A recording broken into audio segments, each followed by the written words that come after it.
भारत का संविधान एक parliamentary system of government establish करता है जो ब्रिटिश सिस्टम पर बेस्ड है, जहां प्राइम मिनिस्टर के हेड में काउंसिल ऑफ मिनिस्टर्स ही देश के पॉलिटिकल एडमिनिस्ट्रेटिव फ्रेमवर्क में रियल एग्जीक्यूटिव अथॉरिटी के रूप में काम करती है। इस पार्लियामेंट्री सिस्टम के प्रिंसिपल्स कॉन्स्टिट्यूशन में डिटेल में नहीं दिए गए हैं, लेकिन आर्टिकल 74 और 75 इसके बेसिक फाउंडेशंस को ब्रॉडली डिफाइन करते हैं। आर्टिकल 74 कहता है कि प्राइम मिनिस्टर के हेड में एक काउंसिल ऑफ मिनिस्टर्स होगी जो प्रेसिडेंट को एड और एडवाइस करेगी और प्रेसिडेंट को उनके एडवाइस के अकॉर्डिंग एक्ट करना होगा। लेकिन प्रेसिडेंट काउंसिल से कह सकता है कि अपना एडवाइस रिकंसिडर करें, लेकिन रिकंसिडरेशन के बाद प्रेसिडेंट को दिए गए एडवाइस के अकॉर्डिंग एक्ट करना ही होगा। साथ ही मिनिस्टर्स के द्वारा दिए गए एडवाइस को किसी भी कोर्ट में क्वेश्चन नहीं किया जा सकता, जो प्रेसिडेंट और मिनिस्टर्स के कॉन्फिडेंशियल रिलेशनशिप को प्रोटेक्ट करता है। आर्टिकल 75 कहता है कि प्राइम मिनिस्टर को प्रेसिडेंट अपॉइंट करता है और बाकी मिनिस्टर्स प्रेसिडेंट प्राइम मिनिस्टर के एडवाइस के अकॉर्डिंग अपॉइंट करता है। मतलब प्रेसिडेंट सिर्फ उन्हीं लोगों को मिनिस्टर बना सकता है जो प्राइम मिनिस्टर रिकमेंड करें। मिनिस्टर्स की टोटल संख्या प्राइम मिनिस्टर समेत लोकसभा के टोटल स्ट्रेंथ के 15% से ज्यादा नहीं हो सकती। ये लिमिट 91st अमेंडमेंट एक्ट 2003 में ऐड की गई थी। इसी अमेंडमेंट ने यह भी ऐड किया कि अगर कोई एमपी डिफेक्शन के ग्राउंड्स पर डिस्क्वालिफाइड है तो वो मिनिस्टर नहीं बन सकता। मिनिस्टर्स अपना ऑफिस प्रेसिडेंट के प्लेजर पर होल्ड करते हैं, लेकिन पूरा काउंसिल ऑफ मिनिस्टर्स लोकसभा के सामने कलेक्टिवली रिस्पॉन्सिबल है। प्रेसिडेंट मिनिस्टर्स को ऑफिस और सीक्रेसी का ओथ दिलाता है। अगर कोई व्यक्ति पार्लियामेंट का मेंबर नहीं है तो भी उसे मिनिस्टर बनाया जा सकता है, लेकिन अगर वो 6 महीने के अंदर किसी भी हाउस का मेंबर नहीं बनता तो वो मिनिस्टर का पद खो देता है। मिनिस्टर्स की सैलरीज और अलाउंसेस पार्लियामेंट डिसाइड करता है। आर्टिकल 77 गवर्नमेंट के बिजनेस के कंडक्ट को डिफाइन करता है। यह कहता है कि गवर्नमेंट ऑफ इंडिया का सारा एग्जीक्यूटिव एक्शन प्रेसिडेंट के नाम पर लिया जाएगा। ऑर्डर्स और इंस्ट्रूमेंट्स जो उनके नाम से बनाए गए हैं उन्हें ऑथेंटिकेट किया जाएगा रूल्स के अकॉर्डिंग जो प्रेसिडेंट फ्रेम करेगा, और ऑथेंटिकेट होने के बाद उनकी वैलिडिटी ये कहकर क्वेश्चन नहीं की जा सकती कि ये एक्चुअल में प्रेसिडेंट के द्वारा नहीं बनाए गए हैं। प्रेसिडेंट गवर्नमेंट के बिजनेस की कन्वीनियंट ट्रांजैक्शन और मिनिस्टर्स के बीच वर्क एलोकेशन के लिए रूल्स भी फ्रेम करता है। आर्टिकल 78 प्राइम मिनिस्टर की ड्यूटीज को डिफाइन करता है जो प्रेसिडेंट के साथ हैं। पीएम का काम है कि वो प्रेसिडेंट को सारे कैबिनेट डिसीजंस, यूनियन के एडमिनिस्ट्रेटिव मैटर्स और लेजिस्लेटिव प्रपोजल्स के बारे में इन्फॉर्म करें। वो प्रेसिडेंट की रिक्वेस्ट पर कोई भी इंफॉर्मेशन प्रोवाइड करें, और अगर प्रेसिडेंट चाहे तो किसी इंडिविजुअल मिनिस्टर के डिसीजन को जो पूरे कैबिनेट के सामने नहीं आया उसे कैबिनेट में रखने के लिए लाए। आर्टिकल 88 हर मिनिस्टर को राइट देता है कि वो दोनों हाउसेस की प्रोसीडिंग्स, जॉइंट सिटिंग्स और पार्लियामेंट्री कमिटीज में पार्टिसिपेट करे, लेकिन वोटिंग सिर्फ उस हाउस में कर सकता है जिसका वो मेंबर है। मिनिस्टीरियल एडवाइस के बाइंडिंग नेचर को 42nd और 44th कॉन्स्टिट्यूशनल अमेंडमेंट्स के थ्रू फर्मली एस्टैब्लिश किया गया, जिससे प्रेसिडेंट को उस एडवाइस को फॉलो करना मैंडेटरी हो गया। साथ ही एडवाइस के कॉन्फिडेंशियल नेचर को एम्फसाइज करते हुए जुडिशियल इंक्वायरी को प्रोहिबिट किया गया। सुप्रीम कोर्ट ने 1971 और 1974 के जजमेंट्स में क्लियर किया कि लोकसभा डिसॉल्व होने के बाद भी काउंसिल ऑफ मिनिस्टर्स अपना ऑफिस होल्ड करता है और प्रेसिडेंट मिनिस्टर्स के एड और एडवाइस के बिना एग्जीक्यूटिव पावर एक्सरसाइज नहीं कर सकता। कोर्ट ने यह भी क्लैरिफाई किया कि जब भी कॉन्स्टिट्यूशन प्रेसिडेंट की सेटिस्फैक्शन का रेफरेंस देता है, इसका मतलब है काउंसिल ऑफ मिनिस्टर्स की सेटिस्फैक्शन, ना कि personal satisfaction of president. Appointment के कॉन्टेक्स्ट में प्राइम मिनिस्टर को प्रेसिडेंट चूज करता है और बाकी मिनिस्टर्स पीएम के रिकमेंडेशन पर अपॉइंटेड होते हैं। यूजुअली मिनिस्टर्स पार्लियामेंट के किसी भी हाउस के मेंबर होते हैं, लेकिन नॉन मेंबर को भी अपॉइंट किया जा सकता है, बस 6 महीने के अंदर वो किसी हाउस का मेंबर बन जाए इलेक्शन या नॉमिनेशन के थ्रू, नहीं तो वो अपनी पोजीशन खो देता है। एक हाउस का मेंबर दूसरे हाउस की प्रोसीडिंग्स में पार्टिसिपेट कर सकता है, लेकिन वोटिंग राइट सिर्फ उस हाउस में होते हैं जिसका वो मेंबर है। ऑफिस ज्वाइन करने से पहले हर मिनिस्टर प्रेसिडेंट के द्वारा ऑफिस और सीक्रेसी का ओथ लेता है। ओथ ऑफ ऑफिस में मिनिस्टर कॉन्स्टिट्यूशन के प्रति अपना ट्रू फेथ और एलिजेंस स्वेयर करता है, इंडिया की सॉवरेनिटी और इंटीग्रिटी अपहोल्ड करने का प्रॉमिस करता है, अपनी ड्यूटीज फेथफुली और कॉन्शियसली परफॉर्म करेगा और सभी लोगों के साथ जस्टिस के साथ एक्ट करेगा, बिना फियर, फेवर, अफेक्शन या इल विल के। ओथ ऑफ सीक्रेसी में वो स्वेयर करता है कि मिनिस्टर के रूप में जो भी ऑफिशियल मैटर उसके सामने आता है वो किसी को रिवील नहीं करेगा, एक्सेप्ट जब वो अपनी ड्यूटीज के लिए रिक्वायर्ड हो। 1990 में जब देवीलाल डेप्यूटी प्राइम मिनिस्टर बने, उनका ओथ चैलेंज किया गया क्योंकि कॉन्स्टिट्यूशन में इस पोस्ट का जिक्र नहीं है। सुप्रीम कोर्ट ने उनके ओथ को वैलिड अपहोल्ड किया और क्लैरिफाई किया कि डेप्यूटी प्राइम मिनिस्टर या मिनिस्टर ऑफ स्टेट जैसे टाइटल्स डिस्क्रिप्टिव हैं, और अगर ओथ का सब्सटैंटिव पार्ट करेक्ट है तो उसकी कॉन्स्टिट्यूशनल वैलिडिटी इफेक्ट नहीं होती। मिनिस्टर्स की सैलरीज और अलाउंसेस पार्लियामेंट द्वारा टाइम टू टाइम फिक्स की जाती हैं। वो एमपी के सैलरी और अलाउंसेस के साथ साथ एडिशनल पर्क्स जैसे free accommodation, travel allowances, medical facilities और उनके रैंक के हिसाब से समट्यूरी अलाउंस भी लेते हैं। 2001 में समटेरी अलाउंस पीएम के लिए 3000 rupees per month, cabinet ministers के लिए 2000 rupees per month, minister of state के लिए 1000 रुपीज और डेप्यूटी मिनिस्टर के लिए 600 रुपीज पर मंथ कर दिया गया। भारतीय पार्लियामेंट्री सिस्टम में मिनिस्टर्स की रिस्पॉन्सिबिलिटी मेनली कलेक्टिव रिस्पॉन्सिबिलिटी के प्रिंसिपल के थ्रू समझाई जाती है। आर्टिकल 75 के मुताबिक काउंसिल ऑफ मिनिस्टर्स पूरे लोकसभा के सामने कलेक्टिवली रिस्पॉन्सिबल है। इसका मतलब है कि सारे मिनिस्टर्स मिलकर लोकसभा के सामने अकाउंटेबल होते हैं, चाहे गवर्नमेंट के एक्शंस या डिसीजन सही हो या गलत। ये लोग एक टीम की तरह काम करते हैं और साथ में स्टैंड या फॉल करते हैं। अगर लोकसभा काउंसिल ऑफ मिनिस्टर्स के खिलाफ नो कॉन्फिडेंस मोशन पास कर देती है तो सारे मिनिस्टर्स, चाहे वो राज्यसभा के मेंबर ही क्यों न हो, रिजाइन करना पड़ता है। एक और ऑप्शन काउंसिल के पास ये होता है कि वो प्रेसिडेंट को एडवाइस करे कि लोकसभा को डिसॉल्व कर दे, अगर वो समझे कि हाउस अब लोगों की असली इच्छा को रिफ्लेक्ट नहीं करता। लेकिन प्रेसिडेंट इस एडवाइस को एक्सेप्ट करने के लिए बाउंड नहीं है, स्पेशली जब मिनिस्ट्री लोकसभा का कॉन्फिडेंस ऑलरेडी लूज कर चुकी हो। कलेक्टिव रिस्पॉन्सिबिलिटी का मतलब ये भी है कि एक बार कैबिनेट कोई डिसीजन ले लेती है तो वो डिसीजन हर मिनिस्टर पर बाइंड करता है, चाहे कुछ मिनिस्टर्स मीटिंग के दौरान डिसएग्री भी किए हों। हर मिनिस्टर का ड्यूटी है कि वो कैबिनेट के डिसीजन को पार्लियामेंट के अंदर और बाहर सपोर्ट करे।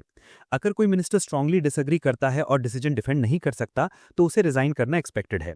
हिस्ट्री में इसके कई एग्जाम्पल हैं, जैसे 1953 में डॉक्टर बी आर अम्बेडकर ने हिंदू कोड बिल पर डिफरेंसेस के कारण रिजाइन किया, सीडी देशमुख ने स्टेट्स के रीऑर्गेनाइजेशन पॉलिसी पर डिसएग्रीमेंट्स के कारण रिजाइन किया, और आरिफ मोहम्मद खान ने 1986 में Muslim women protection of rights on divorce act के ऑपोजिशन के कारण रिजाइन किया था।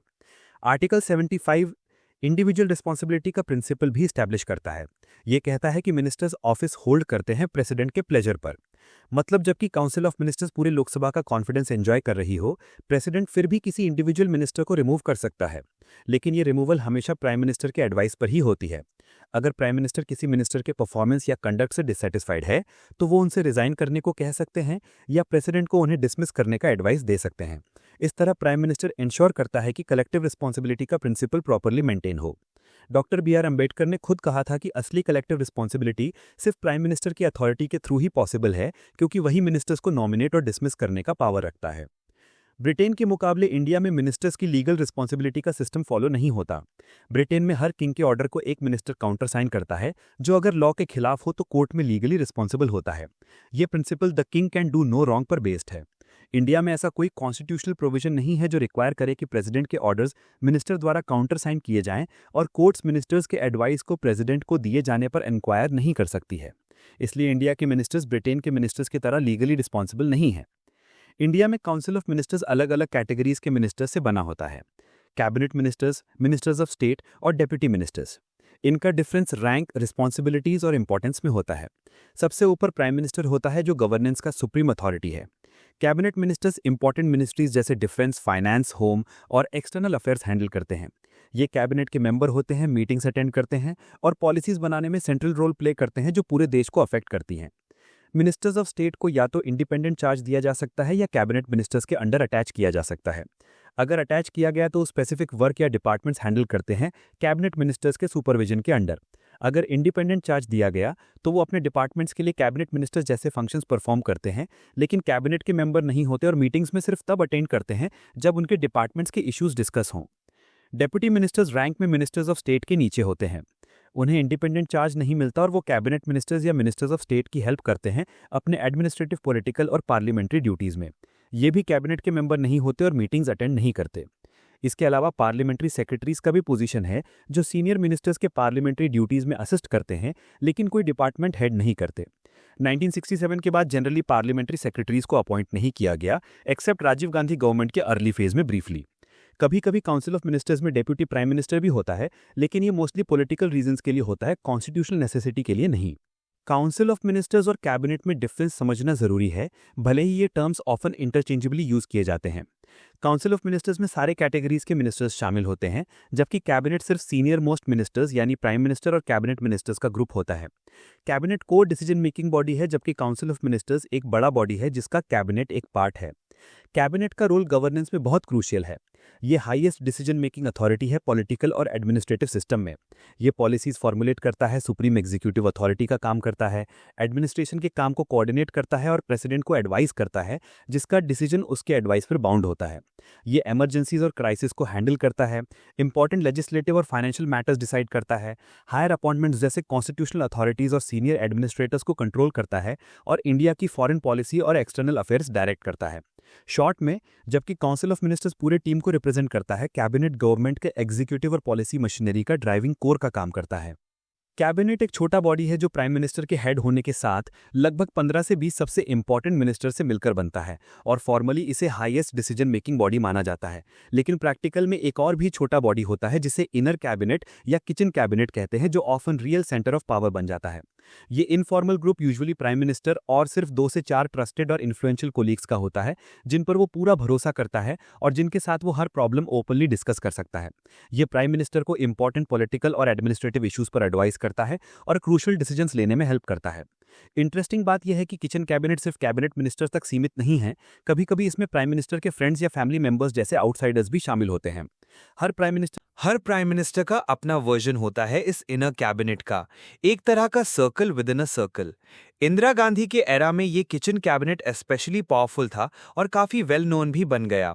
प्राइम मिनिस्टर्स ने अक्सर ऐसे इनफॉर्मल एक्स्ट्रा कॉन्स्टिट्यूशनल बॉडी का यूज इसलिए किया क्योंकि इसके कुछ क्लियर एडवांटेजेस हैं। साइज में छोटा होने की वजह से ये लार्जर कैबिनेट से काफी एफिशिएंटली काम करता है। ये फ्रीक्वेंटली मीट कर सकता है और बिजनेस को जल्दी हैंडल करता है और प्राइम मिनिस्टर को इंपॉर्टेंट पॉलिटिकल डिसीजंस लेते वक्त सीक्रेसी मेंटेन करने का मौका भी देता है। लेकिन इन मेरिट्स के बावजूद किचन कैबिनेट के कुछ ड्रॉबैक्स भी हैं। ये फॉर्मल कैबिनेट की अथॉरिटी और स्टेटस को अंडरमाइन करता है, जो theoretically highest decision making body है। ये लीगल प्रोसेस को बाईपास भी करता है क्योंकि इसमें आउटसाइडर्स को इन्फ्लुएंस का मौका मिल जाता है, जिनका कॉन्स्टिट्यूशन में कोई रोल नहीं है। ये फिनोमिनन की किचन कैबिनेट जहां डिसीजंस क्वाइटली प्रिपेयर होते हैं और फिर कैबिनेट के सामने फॉर्मल अप्रूवल के लिए रखे जाते हैं, सिर्फ इंडिया तक लिमिटेड नहीं है।